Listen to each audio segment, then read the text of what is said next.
Hello and welcome as we continue our study of the New Testament Koine Greek. Today we're going to look at the imperfect tense in the middle and passive voices. We've covered these things in the videos leading up to this one, but I'm just going to go over some of the terminology that we've going to use. If you haven't done so already, do check out the perfect, aorist and present tense middle and passive voice videos. Also, you want to watch the imperfect active voice video before you do this one. So just to go through the terminology that we're going to use in this video, imperfect is the tense that starts in the past and is continuing in the present. The perfect starts in the past and continues for a period in time, maybe up to the present, but has stopped and is completed. The imperfect is not completed. Indicative verbs is basically an indication about basic actions, statements, questions and things like that. These are the main group of verbs that we use. So verbs in their most simple form, really. The middle voice is used mostly to convey motion. That might be motion physically from one place to another, coming and going. It might be a motion in space, or in concept, in time or in thought. Sometimes middle voice verbs are simply part way between an active and a passive, but most are to do with motion. Passive is where the subject of the verb is receiving from the action of it, which is different to the nominative doing the verb towards the accusative, where the subject is doing something to the object. With a passive verb, the subject is being affected, is benefiting from, or is receiving from, perhaps in a negative or positive way, from the action of that verb. Also bear in mind transitive and intransitive. Transitive verbs are where the verb acts towards an object, and intransitive is where there is not an object and the verb can make sense on its own. Now the shape of a word, the form that it takes, conveys the details we need to parse it. The middle and the passive voices are actually the same in the imperfect tense. So we need to look at the syntax, that is, the layout of the sentence, the context of what is being said, in order to work out whether it's middle or passive. Usually that will be pretty clear and pretty obvious, and anyway it doesn't always make a huge difference in terms of our translation, because it's difficult to convey middle and passive in English.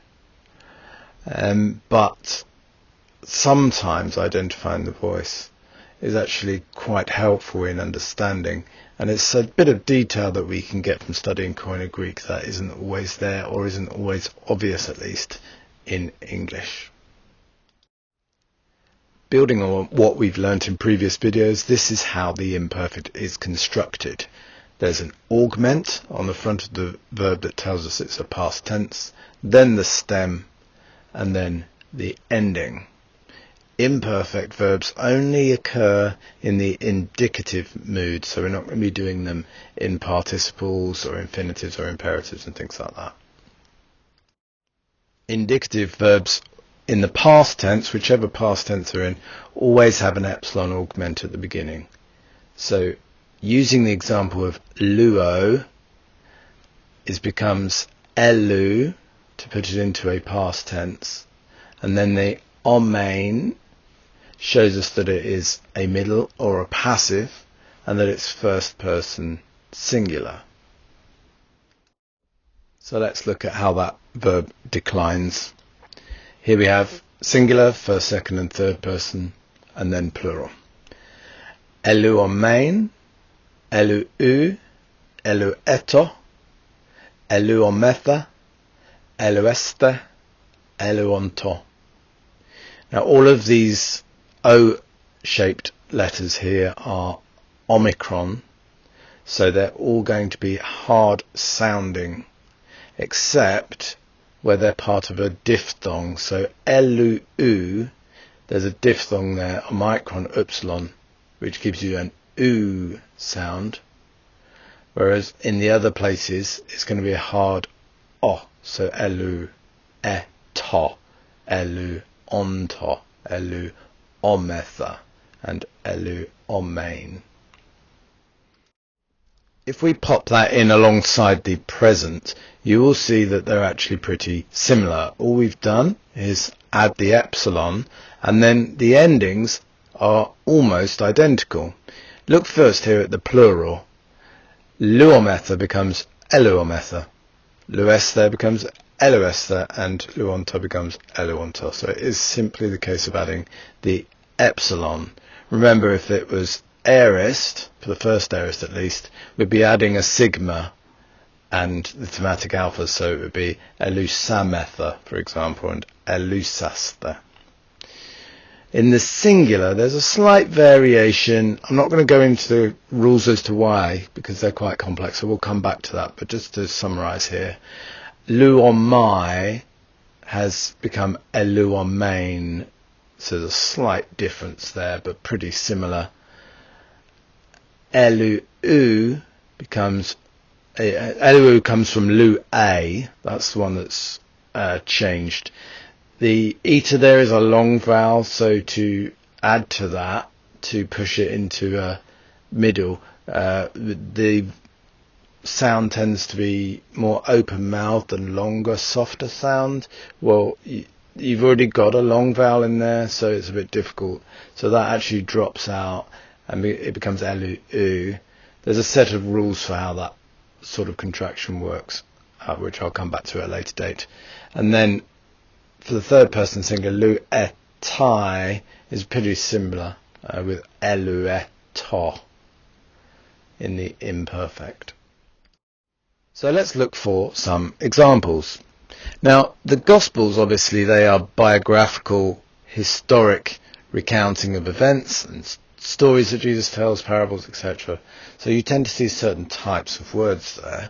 The epistles that are dealing with doctrine and matters of the early church tend to use different types of words. So in this video, I'm going to use the epistles a little bit more. There's a few examples from the Gospels as well, but I'm mainly going to look in the epistles because this type of verb, when it's in the middle and passive voice, is going to be dealing with certain concepts, and we'll see certain sentence structures. In the early verses in Romans chapter 15, I found a few examples of middle and passive voice verbs. Before we look for the imperfects, let's just refresh our memory about what some of those look like. The first example here is from the word grapho, I write. It's an aorist, and it's third person singular, so it, in this case, it was written. It has become egraphe. So it's gained the epsilon on the beginning, and then the aorist, the a sound for third person singular, shows us that it's aorist. In this case, it's a second aorist, so it hasn't gained the sigma as well. The second example is one of those very common words that we find that are compound, that they've gained a preposition on the beginning. Remember, prepositions are basically, think of it as like proposing that a motion might act. So into, out of, on top of, along with, up, down, words like that. Pros means towards, and lambano, where we get lambanesthe here and pros lambanesthe with its preposition, means to receive or to grasp. So if it was active, we might say grasp or grab, but as it's middle, we'd say receive. If it was passive, you might say that they were given something. We've got pros, meaning towards, on the beginning of that, and Bible Hub here have translated that as receive. There's also, early in chapter 15 of Romans, proselabeto, which is middle voice in the third person singular. So esther on pros lambanesthe shows us that it's second person plural, and all second person plurals with the middle voice end with this ending esther. And then with the third example on the page, we have pros elabeto. So the eto bit shows that it's middle, and that it's third person singular, and the epsilon augment has gone in on the front of the original verb, not on the front of the preposition. Remember, these were two separate words. If you were to read the Septuagint, Koine Greek, or if you were to go back into ancient Greek, you will see that the words are separate, and over time they've been pushed onto each other and become one word, a compound word. So the epsilon goes on front of the verb. So instead of epros, it becomes pros elabeto. And then the other example, from the first few verses in Romans, it's handy that it had these several examples in one place.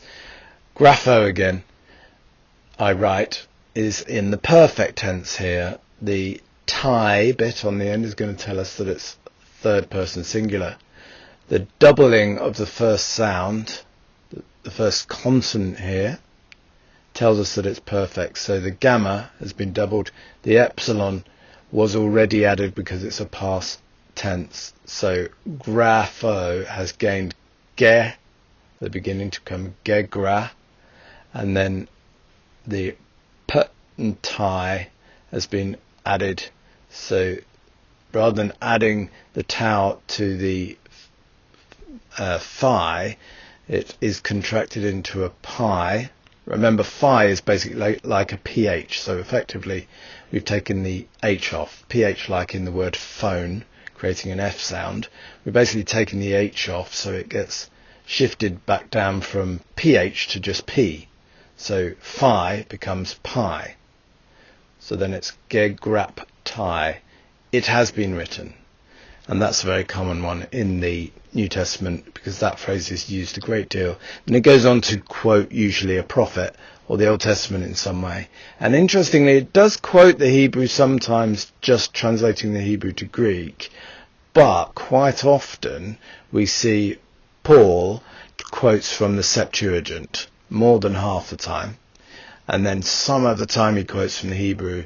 And some of the time he just paraphrases, he's making his own translation. He actually just does a little bit of one verse, then a little bit of another verse, and misses out a few bits in between because they're not part of the point that he's making. So that's his own little translation. So Paul has three ways of doing it, but quoting the Septuagint, Koine Greek, is the most common way. So he will say, gegraptai has been written, and then he'll go on to quote the scripture. In verse 8 of chapter 15 of Romans, we have the word katergesato. This is again a preposition, kata, meaning with, and then egesato. You've got a third person singular in the middle voice there, and it's with the sa, means it's aorist. So chapter 15 gave us a good group to revise what we've done so far of middle voice verbs. In this case, it's talking about what Christ has accomplished. Now, whilst I'm going to move on with the video so I don't make the actual video file too big, too long, you might want to just hit pause for a moment to do this, but have a little think about why this is middle and why it makes sense for it to be middle. Why is it not active? Why is it not passive? And what is the difference?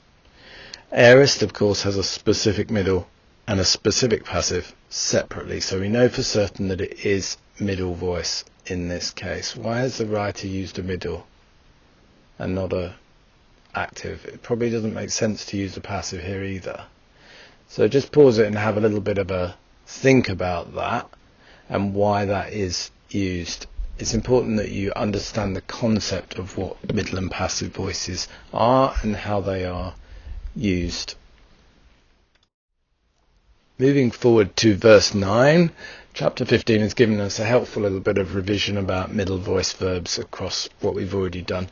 We've got ex homologesomai, and if you look that up, the strong number 1843, you see to move wholly out from, to fully agree, to acknowledge, that make an agreement about, to confess without revelation.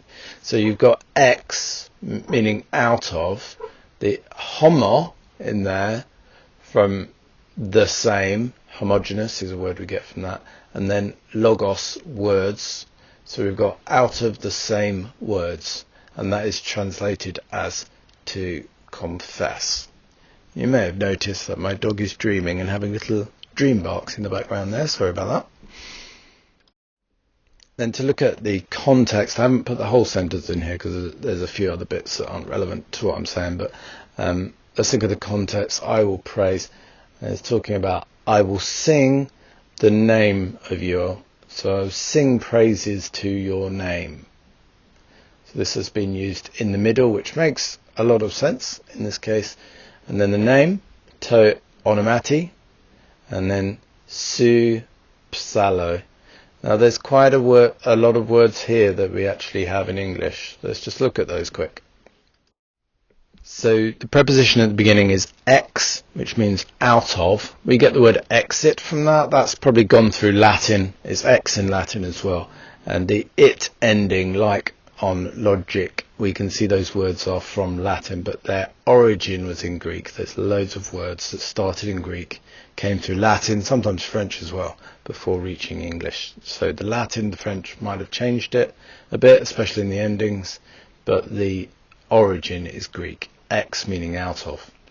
Then we've got homo. It's lost its hard breathing because there's a kasai in front of it, but we usually see that as homo, meaning the same. There's various words that we get from that in English. Homogeneous is one of them, to be made the same. And then the word logos is in there, which we get words from like logic, logistics, logical. And then at the end, psalo, that is the Greek word for singing. And we call the Psalms because that's the Septuagint name of they're basically words for songs. Then moving on to look at the imperfect examples that I wanted to show you. I found these in verses 21 and onwards, so let's just read that out into context. This is the ESV translation, which I've taken from Bible Hub. And thus I make it my ambition to preach the gospel, not where Christ has already been named, lest I build on someone else's foundation, but, as it is written, those who have never been told of him will see, and those who have never heard will understand. This is the reason why I have so often been hindered from coming to you. Now I suggest for a little bit of practice, why don't you pause the video now and go through this in English and see which of these verbs you think will be middle or passive. Now there is a couple there that actually took me by surprise as to which they were. I will go over the answers now, so if you want to pause it to give yourself more time, do that now. Here I have underlined which verbs could, from the Greek, be either middle or passive. We will probably be able to work out which ones they are, but just in terms of the morphology, the form the word is taken, they could be middle or passive. So the first, I make it my ambition, so that's probably going to be a middle. To preach, again a middle. You could put preach as an active there, but I think in this context it makes sense as a middle. And then Christ has been named, so Christ is receiving from the action of naming, so he's going to be passive there. Then it is written, we've already seen that one, is usually a middle voice. Think of it as a sort of the motion of writing. It makes sense to be in the middle voice. And then it's talking about those who have been told, or in this case it's got the negative adversative before it, so they have not been told, they've never been told. And then they have the future will see. So those are all middle or passive. Now you may have thought that the next bit, to hear and to understand, could have been middle or passive. Actually in this case they're active, which is a little bit significant. Usually if we hear the word to hear in an active voice, you'd probably think of it as sort of actively listening, rather than if it was in the middle you might think of noise going on around you, and if it was in a passive, you're maybe being told something. But in this case, it's been active. And here we see it used with a negative. So they've never heard. They've never actually actively listened to the gospel message in a way that they're going to receive and understand it.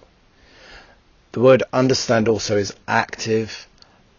It comes from eido. We get oidamen or oikomen, for example. We have understood. It's often used as a perfect tense because they've seen, they've heard, they've understood. It's a complete thing, and it makes sense for that to be active. This sort of thing is quite typical in the way that the Greeks constructed concepts and sentences.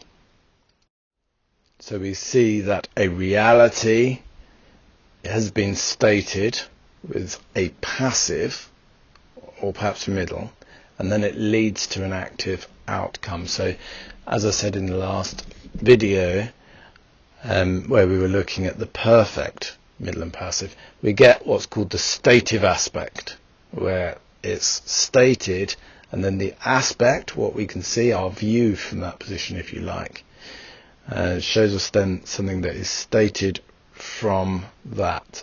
So Paul often says one thing and then leads on to describe the aspect, the outcome of that, the consequences of that being this. So seeing, hearing, and leading to understanding, or having previously not seen or heard, but now they've come to an understanding.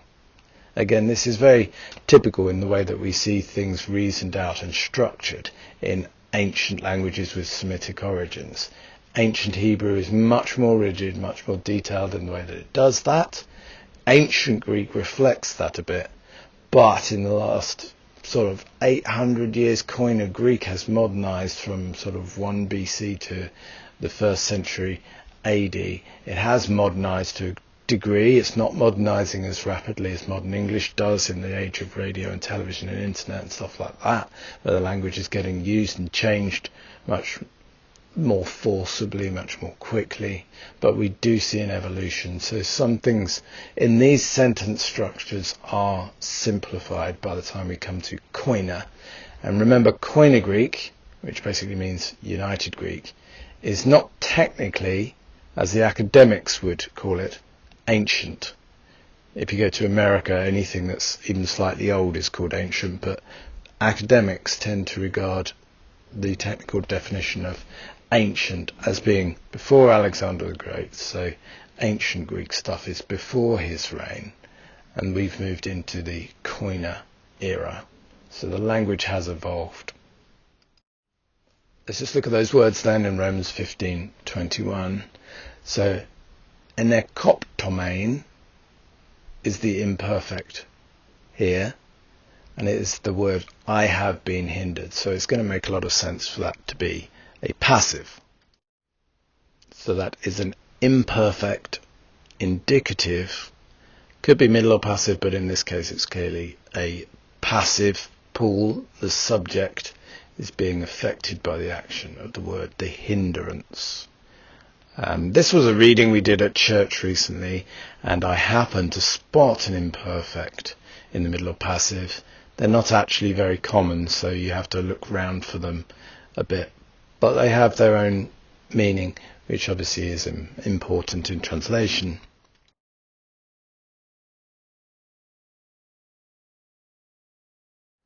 Let's look at another example in that chapter of the middle voice.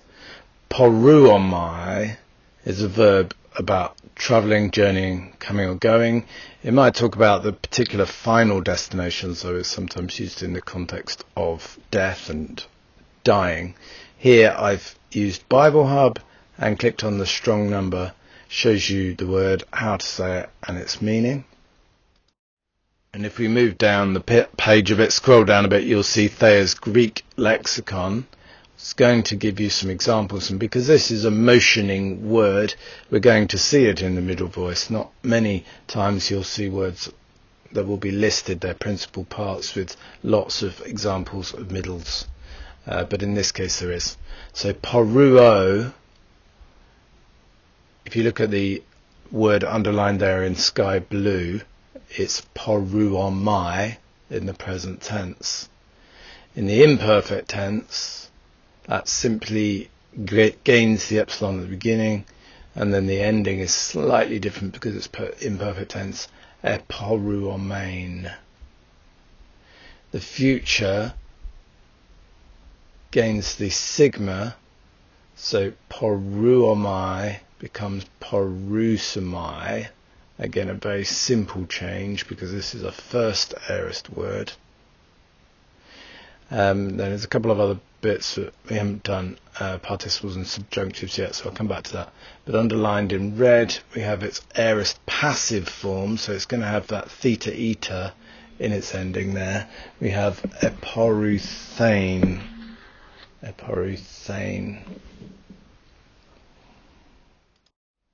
So poruomai in the present, middle or passive. And remember, this principal parts list here is just listing the first person singular, and then we work out how the verb declines from there. Eporuomein in the imperfect middle or passive.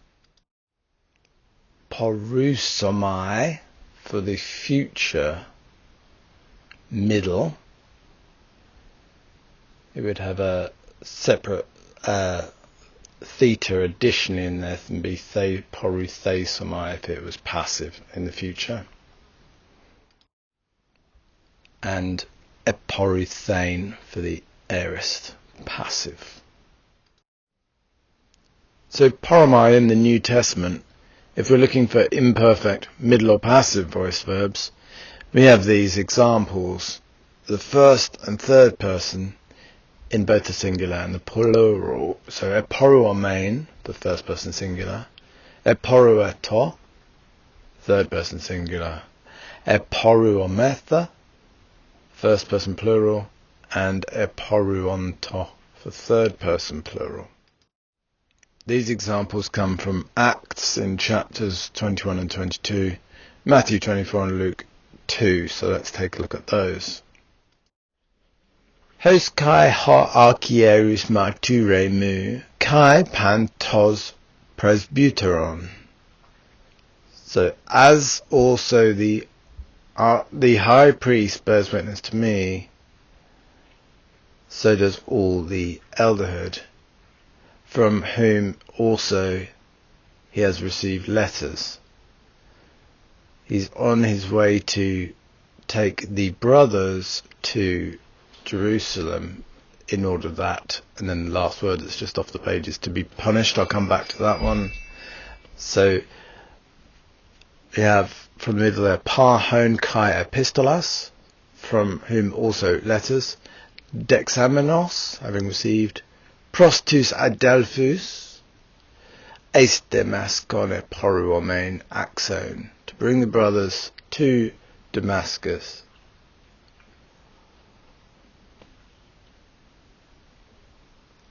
And also there being bound to take them to Jerusalem in order that they may be punished. Kai tous ekese ontas de Dominus eis Jerusalem. Here is the first person singular of the verb poruo becoming eporuomein in the middle voice. I was on my way. Whilst we haven't done participles yet, you may notice also that there are several participles in this sentence here, these sentences that are in the middle voice as well. So the verb having received, dexamenos, we get words like dexterous from this. We also have axone, to bring, which is a future participle. There's very few future participles, but there are a few that exist. And then on the bottom line, dedemeno, dedemenus. They're being bound. That's a perfect, and it says middle or passive. They're going to be passive there because they are being bound. That's an involuntary action, obviously. But eporuomein is the imperfect middle here. Remember, middles are usually about conveying motion or are between the active and passive, whereas passive is where the subject is receiving something. So Paul here is receiving, so dexamenos. We haven't done participles yet, but don't worry about the form of the word just yet. I just want you to think about the voice of it. The voice here is going to be passive, and it says that it is. It's an aorist, so we know for certain that it is. And Paul is receiving literally here. Then again, axone, bring. They are being brought. The action is upon them, so they are passive. And it's a future, so we're going to know for sure whether it's passive or middle. But it's very rare to see future participles in the New Testament. And then on the bottom line, dedominus is to bind them. The process of the binding might be in the middle voice, but the actual being bound would mean passive because they have been bound. They're receiving from that in a negative way, obviously. And as it's a perfect, it's being completed. Their binding has been completed. It would be a passive. That verse then just goes on over the page. I've just scrolled up a bit to Timorathosin, that they might be punished. This is a subjunctive. The subjunctive is where we have something happening in order that something else can happen. In this case, in order that they might be punished. Note the use of the imperfect with the subjunctive here. If it was an aorist, it would have told us that something had happened once and be talking about the consequences of a once-off action. If it was perfect, it would be something that was happening for a period of time and has been completed. But the imperfect shows us that the journey at this point is ongoing. And he's going to move into the story about his Damascus Road meeting with Jesus. When Paul talks about this, he sets the scene by using past tense such as the aorist and the imperfect. But as Jesus then appears, the bright light and Jesus speaking to him, he moves into the present. He is actually still talking about past events. He's recounting a past event, but he uses the present tense as the story unfolds. And we use this technique in storytelling as well. It's called the present historic, and it's a common way of recounting events in the Bible and right up to modern languages as well. Now let's look at the Matthew 24 verse 1 example. We have eporueto. So at the beginning, kai exelthon ho Jesus apotu Jeru. And Jesus, having gone forth from the temple, eporueto, he was going away, kai pros eilthon hoi mathetai autu, and his disciples came to him. Epideixa auto tes oikodamas to Jeru, to point out the buildings of the temple. So epideixa, we've got the word for finger in there, and then epi, on, so it's literally on fingers. They're pointing to something. In this case, the buildings oikodamas of the temple to Jeru. So the imperfect there is eporueto. So remember, if you're using Bible Hub, you can hover over the parsing abbreviation there and it will come up with the full, in this case VII, then M/P-3S. That stands for imperfect, indicative, middle or passive, and then third person singular. In this case it's going to be a middle, it's a motioning word, eporueto, highlighted on screen. In Acts 21 it says that once the days were completed, having set out, they journeyed with their wives and children accompanying them as far as the outside of the city. So see if you can follow that as I read it in Greek. Hote de egeneto exartisai hemas tas hemeras. Exelthontes eporuometha propemponton hemas panton sungenaixi kai technos. Heo exo tes poleos. The word at the end there, poleos, is where we get the words like politics from, meaning city, sometimes a large town. Here is the imperfect highlighted. Bible Hub have translated as we have journeyed. You might say we were journeying or we were travelling and being accompanied by. But the imperfect shows that it's an ongoing past tense and it's still ongoing. Then in Luke chapter 2 verse 3 we have the nativity narrative and Jesus' birth being described here. Kai eporuonta pantes apograpsesthai, and they were all going to be registered. Ekastos eiston autu pollen, each of them to their own city. So that's you went to the population centre, and words like politics, police, population have Greek origins. Anebe de kai Yosef apotes Galileas poleos Nazareth. Joseph went up from Galilee, from the town of Nazareth. Eisten Judaeon, to Judea. Eis Polin David, to the city of David. Hatis, Kaletai, and then Bethlehem is just off the page there.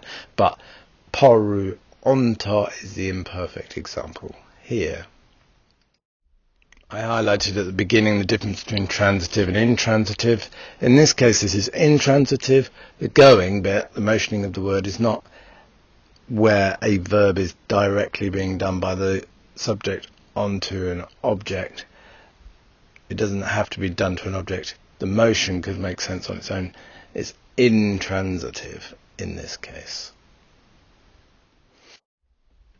So let's just finish with a quick summary. The imperfect is a past continuous tense. The indicative is a simple verb form that indicates something, statement of fact, a question, a basic verb action. The middle voice, usually about some sort of motion in space, time or concept, etc. Or it's simply a verb that's sort of laying halfway between active and passive. Passive is where the subject is receiving or benefiting from the action of the verb, positively or negatively. And transitive versus intransitive, that's about whether the verb action involves an object or makes sense on its own. Remember that when we're looking at those tenses that don't have distinctive passive voices like the aorist and the future do, we will need to think not only about the morphology of the word, that is the form that it has taken, but also the syntax. Syntax is a technical term for the sort of the layout of the sentence. Think also about the wider context, the whole verse, the chapter, the book, who's writing, who it's being written to, when it's being written, what the subject is. All of those things can help in translation. It's not always hugely significant, but sometimes it is very significant, whether it's middle or passive. So it can be handy to work out which one it is. Remember, that's not always very easy to convey in English, but it might have a significance when you're doing your Bible translation. It might be something that you would mention, for example, in a sermon or a Bible study. The imperfect is constructed by putting an augment onto the front of the verb stem with a certain ending which will communicate to us the inflection of person and number. There are a specific group of endings for the middle or passive voice. And using luo as the example to put that into the imperfect, still a first person singular, it would become eluomein. We've added an epsilon at the beginning for each of those. As we look at how that declines, we always add an epsilon for past tense verbs in the indicative mood, and the imperfect tense is only in the indicative. And then we add an ending which gives us the inflection, the details about first, second and third person, plural and singular, and the specific endings that go with the middle voice or middle and passive voice where there's not a distinctive passive. So let's finish just by refreshing you about those endings: eluomein, eluu, elueto, eluometha, eluester, eluonto. So if you want to know what comes next, we are working our way through the indicative verbs. That's the basic verb group, looking at the tenses. So we worked through imperfect, future, aorist and perfect tenses, including the pluperfect with the perfect tense there. And now we're working back through, having done the present as well, obviously. We're working back through now, going through those and adding the middle and passive voices.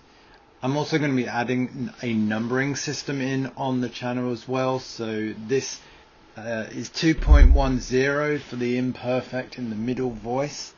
So you want to do 2.11 next. And as you can see on screen, this is what they used to look like, but I'm adding in the numbers on there so you can tell which comes next. There's several videos with a green background theme that have the number and then P after it for practice. That's help you practice what you're learning in the explainer videos. When we do the aorist, there is also a separate video called the second aorist, so do check that out as well.